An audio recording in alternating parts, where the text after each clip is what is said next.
Welcome to Hong Kong and beyond. I'm Leon. I'm Shaz. And today we're going to be looking at the Chinese war epic, the Battle at Watergate Bridge. 60mm mortar! Keep the rest on full alert. Wait to spring the trap. 他们一定会呼叫增援，往后就越来越难打了。 Right, so last year, when we was out shopping, one of the Blu-rays that we picked up was The Battle at Lake Changjin, released by CineAsia. This film is the most successful war film ever made. It cost US 200 million to make, and it actually made 913 million US, which is a total profit of 713 US dollars, which is completely astounding. You know, the film is an epic war film. It was directed by Tsui Hark Dante Lam and Chen Kaige. It was like a collaboration and as a whole host of stars, and is a spectacular movie on any level. Unfortunately, we got so busy with the channel that we didn't get round to reviewing that one, but our good friend Mike Fury has set us up with a copy of Battle at Watergate Bridge, aka Battle at Lake Changjin 2, and kindly asked if we would review it. So we've jumped at the opportunity. Thank you very much, Mike. Thank you. And thank you, CineAsia. And yes, what did you think of this sequel to the biggest earning war film of all time? I thought it was fantastic. Yeah, it's pretty epic, isn't it? Yeah, epic, really epic.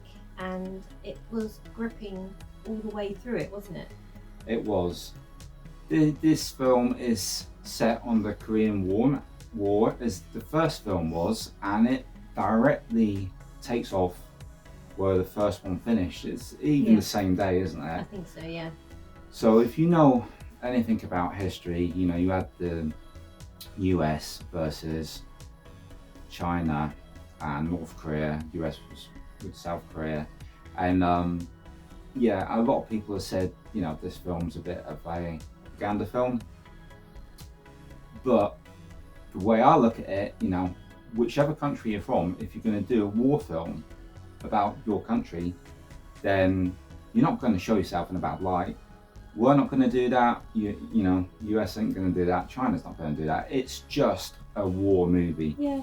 And take it on that premise. You know, the action, the set pieces in both films were absolutely fantastic. And whereas the first film is the huge battle at Lake Changjin, and there's like tanks, airplanes, all sorts going on. It's big scale war. This one was a little bit different because this is where they're like chasing off the US Army, basically trying to, you know, rid them from the country. And it felt a bit more like a mission movie. Yeah, because they had to try and blow up a bridge, didn't they, to stop the Americans using it to retreat, I think. Yep, that's right, yeah. And so it kind of felt like war movies like Where Eagles Dare, Guns of Navarone, all those classic war films. It had that feel in it to me. And of course it's got one of our very favourite stars in there, Wu Jing. What do you think of Wu Jing war movie, not Wu Jing in Kung Fu? Great. Yeah. It was interesting to see him in this different role to what we've seen him in before, and I thought he handled it brilliantly. Yeah, he's got scope as an actor, and before, while seen him in some other big budget films like Wandering Earth, not really worked for me. No.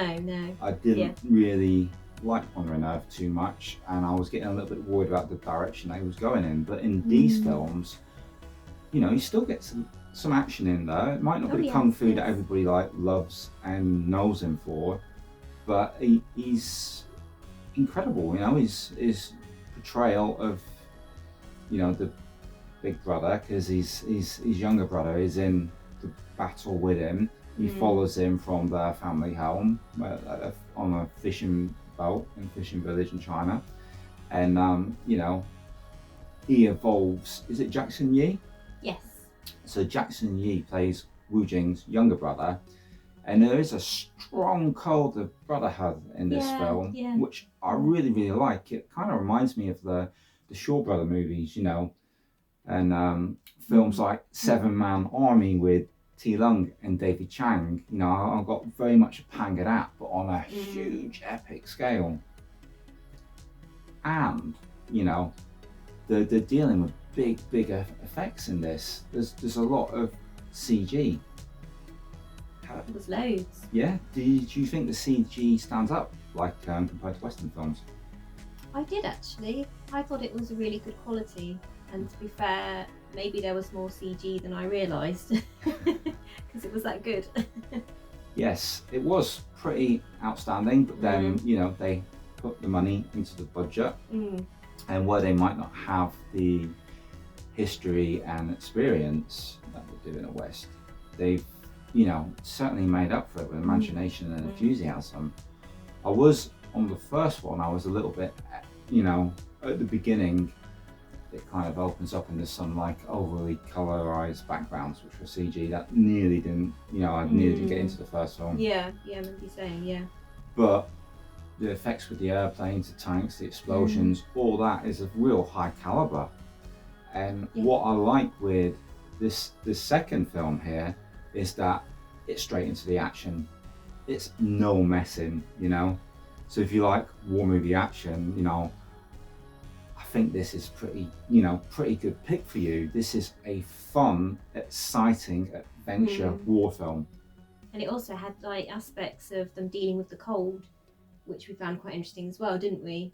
Yes. I think one of the characters in one of the films said, we're not just fighting the US, we're fighting God. And he was like referring to the elements, because there's like soldiers with frostbite and what they go through on the minimal food that they have. Like, you know, they're showing just like cold potatoes that. Yeah. And it really shows the dirtiness of war, doesn't it? And the savagery. And I kind of like that. I like the grittiness to it. I like the music in it. I like the whole atmosphere of the film.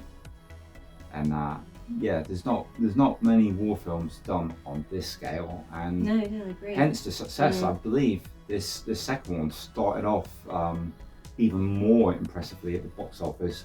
Although after a week or so, the takings dropped in comparison to the first one. That's a shame. But it still did astoundingly well. There seemed to be less scenes in the second film with the Western actors. What did you think? I think that was a wise decision. Yeah. That was the only thing that was jarring to me in the first movie, was they had quite a lot of scenes with Western actors, and I don't know why. I don't know why in Chinese and Hong Kong movies they seem to get completely wooden actors, you know. I don't know whether it is the actors or whether it's something lost in translation with direction, or whether it's the limited script that they have, but they always seem to come off a little bit weaker than the Chinese counterparts. So whatever it is that's weakening that performance, it was a good choice to have less of it in the second movie. I think it made it more stronger, a bit more solid. I think so, yeah. And you know, I can't really criticize, because if it was me, I would look so bad. You know, no acting ability at all. But no, they came across better in this film, definitely. And the majority of the film, I'd say, was like night battles.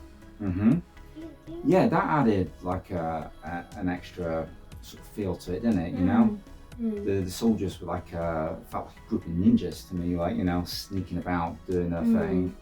I really like that. It really excites me in a film. You know, it's